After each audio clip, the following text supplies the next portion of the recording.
Hey guys, Buffing Game back today bringing you a video, and today we're going through the blog post that was released for the first Call of Duty Open Combat mission Intel drop today. They're doing the Intel drops probably weekly or bi-weekly here, just like they've done with the previous Call of Duty Modern Warfare titles. So here for Call of Duty Modern Warfare 3, today's Intel drop is for Open Combat missions. So we'll go through this and then just kind of walk through this and some things I saw. We're not going to go through weapons because most of the weapons I saw or I listed in yesterday's video were there and we saw them. So the one thing I did forget to mention yesterday was that we did see the G36 in the gameplay briefly, and we see that here today in the video. You'll be seeing in the back we do see some more G36 action from that mission, and we see a loadout screen with the G36 listed as the Holger 556. So it is really good to see the G36 back in the game finally. I don't know why they didn't bring it into Modern Warfare 2, but at least we'll have all of the new Modern Warfare 3 weapons combined with the Modern Warfare 2 weapons here for Call of Duty Modern Warfare 3. So first off, what are Open Combat missions? Basically, this appears to be separate from the campaign. It's almost kind of like the way I'm interpreting this is almost like a spec op. It's a separate mode from campaign. So you'll have your campaign, but there's also this separate mode, which is also ties in with the story, part of the story, and it's Open Combat missions. So what this is there is an objective, but however you want to approach it is up to you. So you can approach any mission you want, and the example they use here is the Gora Damn mission, which we see in some of the gameplay in the background, which does in fact take place in Verdansk in 2023. So Verdansk is coming back, and it looks beautiful. You can see the gameplay in the back. Verdansk looks amazing. I am really happy to see it back in a modern setting again. Hopefully they do bring this in. They would be stupid not to bring it in as a Warzone map eventually after release, because obviously the map has already been completely reimagined and rebuilt in 2023 for Modern Warfare 3. So I'm pretty much confirmed we're going to be seeing a Warzone Return of Verdansk at some point, thank God, because that is just hands down the best map that we've had so far. Definitely nostalgia for sure. But regardless, Open Combat missions, if you guys have ever played something like Far Cry, Ghost Recon, Wildlands, Breakpoint, think of it like that. It's an open world. You have objectives, you approach them however you want to, and that's really what this is. So, campaign, innovation, Open Combat mission details. So again, this is basically, I'll link the blog post down below, but it's a departure from traditional campaign levels.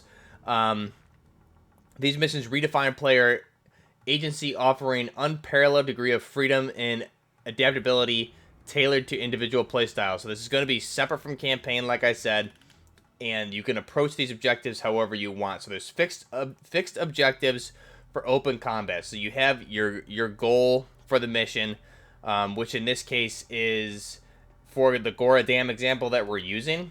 The Intel drop video showcases several campaign Open Combat missions, including one base in Verdansk, Gora Damn. So again, they're saying that it's different from the Modern Warfare 2019 version of Gora Damn. Here in the 2023 version, it's much different. You can see it from the gameplay. The waters are deeper. It's more lush forest. They definitely reimagined this, and it looks beautiful. But for this mission, you start atop the dam as Simon Ghost Riley, who players control as part of this mission, in particular for Gora Damn, and it's nighttime, so you must defuse. The mission objective here is to defuse several bomb sites in the vicinity of the dam, one of which is on a moving truck. So how you complete those missions is up to you. You can do that any other way. You can go stealthy. You can go in guns a-blazing with armor plates. So there's many examples here that they list on how to do this. But in short, Open Combat missions are not linear.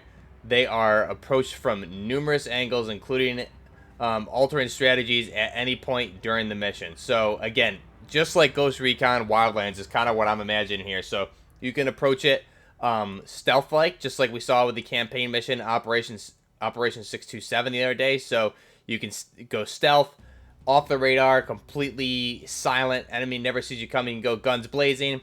You can also use your loadout. So not only do you have typically have a primary and secondary equipment, lethals and tacticals, an operator, and on-operator gear like binoculars, MBGs for specifically these night missions also. But another part of the load is your loadout, new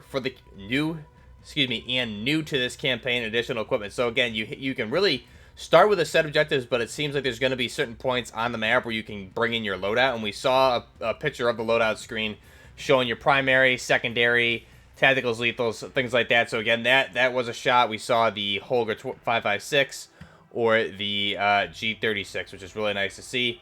So again, using your loadout, picking up enemy ordnance. So rather than using your gun, you can use enemy gun instead and probably customize it, I'm assuming, here in-game.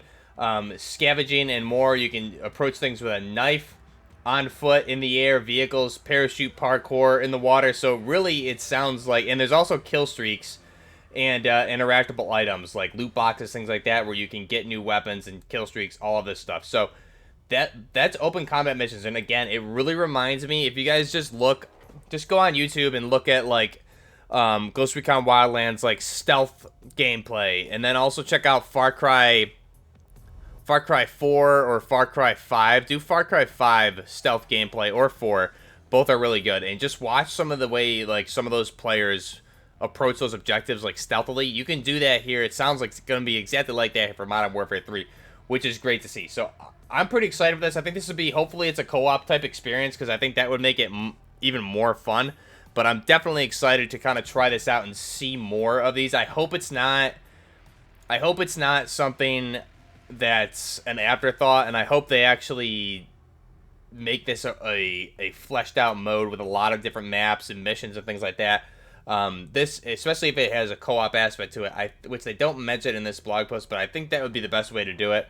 And that would offer a lot of replayability. Not only the fact that you can approach it however way you want to complete the mission, but if you can also do it with friends, I think that's going to make the content even better. So that's really cool to see. This is completely open world. Like I said, Ghost Recon Wildlands, Breakpoint, the Far Cry games is really what this is looking like to me. So with that being said, those are open combat missions. Now, we're going to find out more about this. I think we're going to have a lot more intel drops, probably weekly, I'm assuming, is what they're going to be doing leading up to release.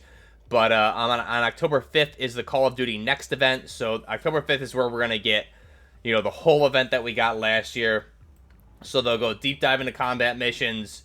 We'll see multiplayer, all of that. So Call of Duty Next on October 5th. Hashtag invite Buff. Let's get me out there, maybe. It would be nice to see at some point. But regardless, Open Beta Weekend is also announced here. So we have the Open Beta and Early Access. So Weekend 1, PlayStation exclusive, is going to be October 6th and 7th. And then Open Beta for PlayStation for folks who didn't pre-order is going to be 8th through 10th. So if you pre-order on PlayStation, you get it the 6th of October, right after Call of Duty Next, and you get that the 6th of October through the 10th of October. Weekend 2 of the beta, crossplay beta, is going to be October 12th through 13th for early access pre-orders, and then it'll be open for everybody October 14th through the 16th. So you can basically play this thing. If you're on PlayStation Early Access, you can get it the 6th almost all the way through the 16th. So pretty much 10 straight days minus 2 there. So you get 8 days of the beta, or actually you will get 8 days of the beta. So the 10th, you'll get the 11th off, and then pick it back up on the 12th. So you get a lot of playtime here if you go ahead and pre-order and you're on PlayStation, but that'll be really nice. And then the campaign itself will also be early access, and that will release up to a week early also. And multiplayer is going to come with 16 original Modern Warfare 2 reimagined maps, remastered. That'll be really nice to see. Other than that, you have the pre-order bundles that we've already gone over here on the channel, and that's pretty much all we have right now. But again, all the weapons, we've covered those on the channel here the past couple videos. Go ahead and check that out. Gora Damn looking really, really nice in the gameplay here. And then I'll do a video tomorrow, Friday, going through. We'll just kind of walk through the actual campaign mission for Operation 627. I think that's a really, really good-looking mission. Not only, I think the one thing that stands out is the graphics look much, much better. And you can see that in the intel drop today.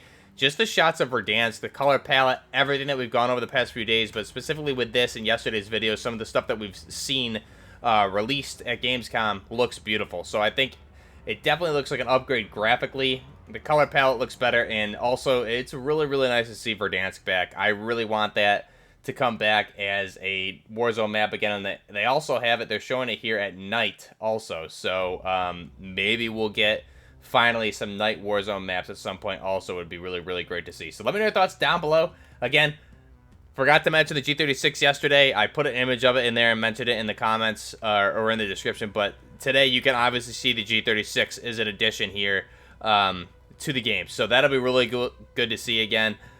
I'm really excited for this game. I think it looks really, really good. I think the recoil for the weapons looks good. Everything looks great. It's just going to be a matter of how it's supportive, the content that they have, the full list of weapons. I think we covered in the leaked video looks good, but again, we're going to have to wait and see what those look like combined with the Modern Warfare 2 weapons and what kind of maps we're going to have for Warzone. And they also haven't really talked much on DMZ yet, so I'm assuming DMZ would be ported over, most likely in some way, form or another. It may not be a one-to-one copy, but they would be, I think, remiss. It would be really bad not to bring that over, just because I think it does have a really nice following, including myself. That's really all I play. So let me know your thoughts down below.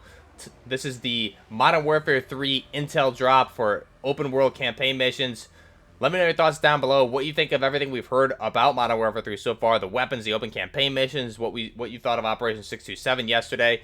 Let me know your thoughts on everything down below. Let me know if there's any weapons that I happen to miss that I didn't discuss in the previous videos. Until next time, this is Buff Nerd Gaming. Out.